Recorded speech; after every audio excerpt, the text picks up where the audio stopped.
Peace TV presents. আসসালামু আলাইকুম। ওয়ালাইকুম আসসালাম ওয়া রাহমাতুল্লাহি ওয়া আমার বারাকাতুহু। প্রশ্নটা হলো যে নারী সৃষ্টি হয়েছে পুরুষের পাঁজরের অস্থি থেকে, এটা কি একটু ব্যাখ্যা করবেন?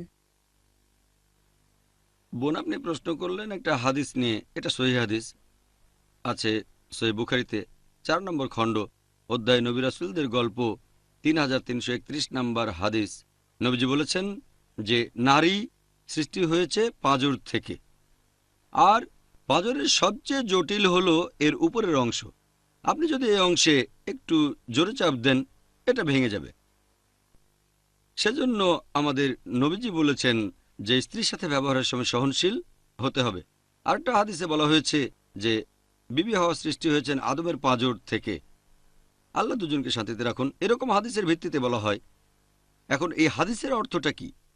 বোন, হাদিসের একটা অংশ বললেন, পুরো হাদিসটা হচ্ছে যে নারী সৃষ্টি হয়েছে পুরুষের পাঁজর থেকে, আর পাঁজরের সবচেয়ে জটিল হলো এর উপরের অংশ। এখানে একটু জোরে চাপ দিলেই পাঁজরটা ভেঙে যাবে। সেজন্য আপনারা স্ত্রীদের প্রতি দয়া এবং সহানুভূতি দেখাবেন, তাহলে তার সাথে ভালো ব্যবহার করবেন, সদাই ব্যবহার করবেন। পুরো হাদিসটা বলছে স্ত্রীর সাথে ভালো ব্যবহার করো। এখন আমাদের নবীজি কেন এই কথা বলেছেন যে নারী সৃষ্টি হয়েছে পাঁজর থেকে, আর সবচেয়ে জটিল হলো পাঁজরের উপরের অংশ? অনেক মানুষ মনে করে যে এটা একটা নেগেটিভ হাদিস, নারীদের ছোট করা হয়েছে, নারীদের বানানো হয়েছে পাঁজরের জটিল অংশ থেকে, তার মানে কি মেয়েরা খুব জটিল? এই কথাটা অনেকের জন্য সমস্যা হয়ে যায়। এখন এই হাদিসের অর্থটা কি? আমি একজন মেডিকেল ডাক্তার, আমি জানি যে এই পাঁজর মানুষের শরীরের গুরুত্বপূর্ণ অংশ। পাঁজরের হাড় আমাদের ফুসফুসকে ঢেকে রেখে রক্ষা করে, আর পাঁজরের বাঁকা হাড়ের কারণে এটা সম্ভব। হাড়গুলো সমান হলে এটা সম্ভব হতো না। পাঁজরের হাড়গুলো বাঁকা খাঁচার মতো কাজ করে, বর্মের মতো কাজ করে, আর পাঁজরের এই বাঁকা হাড়ের কারণে এটা রক্ষা করে হার্টকে, তারপর রক্ষা করে ফুসফুসকে। পাঁজরের হাড় বেশ নমনীয়, অনেক ফ্লেক্সিবল। আমাদের শরীরে ধাক্কা লাগলে পাঁজর সেটা সামলায়। পাঁজরের হাড়গুলো যেহেতু বাঁকানো, সেজন্য এটা সম্ভব। পাঁজর যদি বাঁকানো না হতো তাহলে এটা রক্ষা করতে পারতো না আমাদের হার্টকে, খুবই গুরুত্বপূর্ণ অঙ্গ, তারপর ফুসফুসকে। তাই মহিলারা এই ব্যাপারটাকে নেগেটিভভাবে নেবেন না, বরং পজিটিভভাবে নেন। একটা ব্যাপারকে আপনি কিভাবে দেখছেন সেটাই গুরুত্বপূর্ণ।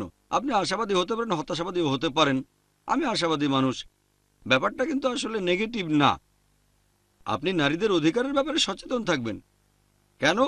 যেমন ধরেন, আপনাদের একটা উদাহরণ দিচ্ছি। আল্লাহ সুবহানাহু ওয়া তাআলা নারী জাতিকে দিয়েছেন স্নেহ আর ভালোবাসার ক্ষমতা।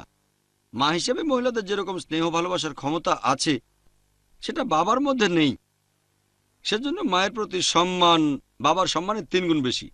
এখন যেহেতু মহিলাদের মধ্যে এই ইমোশনাল অনুভূতিটা রয়েছে, যাতে করে সে একজন ভালো মা হতে পারে। কিছু নেগেটিভ দিকও আছে। নেগেটিভ দিকটা হচ্ছে, যেহেতু সে ইমোশনাল, বেশি আবেগপ্রবণ, তাই তার হিস্টেরিক্যাল হওয়ার সম্ভাবনাটাও অনেক বেশি, পুরুষদের সম্ভাবনা কম। এখানে পজিটিভ আছে, নেগেটিভও আছে, তবে নেগেটিভের চেয়ে পজিটিভ বেশি।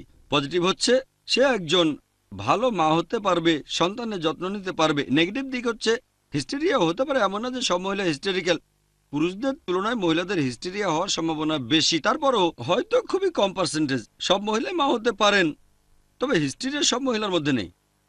এখানেও একই ব্যাপার, যেহেতু আমাদের পাঁজরের হাড় বাঁকানো, তাই উপকারিতা বেশি। নেগেটিভ দিক হলো হাড়টাকে সোজা করতে গেলেই ভেঙে যাবে। এখন মহিলাদের তুলনা করা হয়েছে পাঁজরের সাথে। পজিটিভ হচ্ছে সে ভালো মা হতে পারে, যত্ন নিতে পারে, হতে পারে মহসেনা, পবিত্রকরণ বলছে।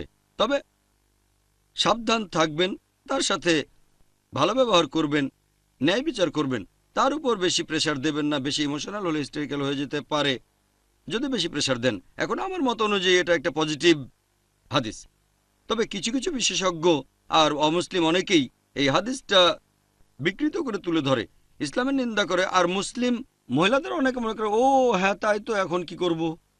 এভাবে তারা আবারও হিস্টেরিক্যাল হয়ে যায়। পজিটিভ নেগেটিভ দুটোই আছে। দেখবেন পজিটিভটা, আমার মতে এটা পজিটিভ হাদিস।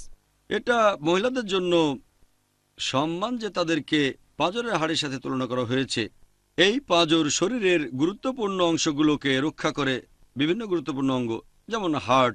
নারী হলো মহসেনা, শয়তানের বিরুদ্ধে দুর্গ, এটা কোরআনে অনেকবার বলা হয়েছে।